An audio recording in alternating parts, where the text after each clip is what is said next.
Si tu as déjà été manger chez Pacini, tu sais qu'ils font une belle salade de kale. Ils l'appellent kale limon, je pense, quelque chose comme ça. Je vais essayer de reproduire sensiblement la même chose. Je n'ai pas exactement tout ce qu'eux, ils mettent dedans, mais ça devrait être bon pareil. Première étape, va évidemment se couper du kale. Et le kale, si vous voulez le conserver plus longtemps dans le frigo, parce que sinon il se ramollit quand même assez vite, il faut le mettre faut le mouiller, mettre dans l'eau, puis on le met dans un sac de plastique, sac Ziploc. Il va rester plus croustillant. Là, je l'ai acheté hier, il est encore pas pire. Donc, l'idée, c'est de couper en quand même petits morceaux. Et on met ça dans notre bol. On essaie d'enlever les tiges. Ils vont mettre des bleuets déshydratés, me semble. J'ai pas de bleuets déshydratés, puis ça me tentait pas d'en déshydrater, donc j'ai pris des canneberges. Une grosse poignée. Ils vont mettre aussi des pistaches. Moi, ils sont déjà en petits morceaux. Ils sont déjà un peu hachés ici. Donc en demi.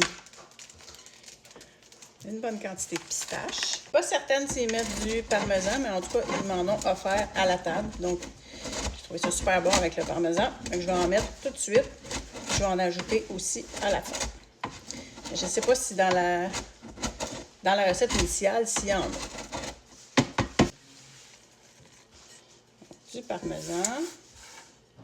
Évidemment, on va y mettre du sel.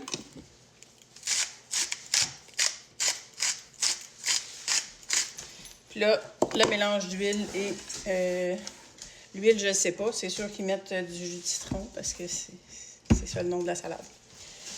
Fait que je vais y mettre de l'huile d'olive.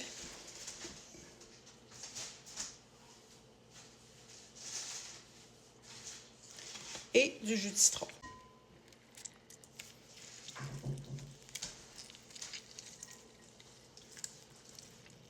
Je mélange. Je vais mettre ça dans mes bols.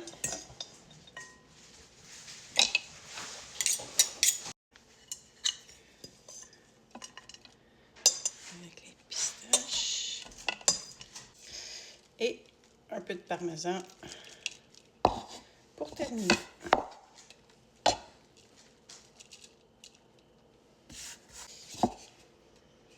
Ça sent très bonne.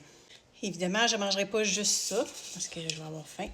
Mais ça ne te tente pas de payer 12, 14, 18, 22. J'ai aucune idée combien ils vendent.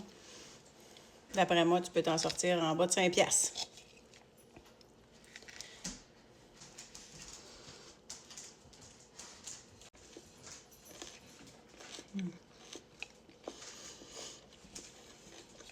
Ça ressemble pas mal.